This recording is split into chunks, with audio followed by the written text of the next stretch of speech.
One best practice that most large online stores do is that during Halloween, they create a dedicated page just for Halloween. And in that page, what they do is they include all their Halloween offers, bundles, and products in one place, so that whenever a person enters the site, they can quickly go to the Halloween page and look for Halloween items.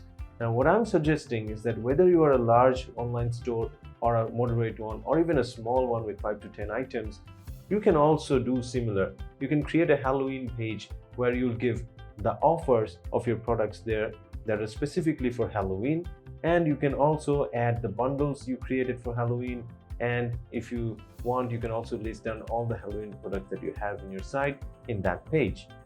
So here you need to make sure that you segment them properly.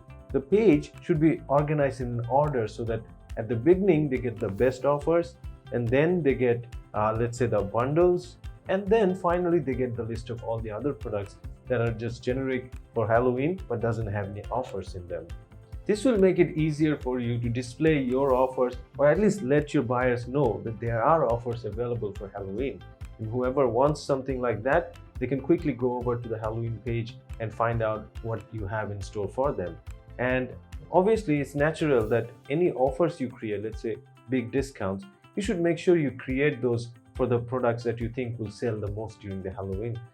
Now, once you create this sort of page, you need to make sure you somehow highlight this page on your home page. When you add it to the menu, this specific tab should be specifically highlighted or colored in a way so that people can notice it easily. That way they will know that you have a specific Halloween page. All right, so that's it for this video. Let us move on to our next video where I have some special tips for you which you should use during Halloween.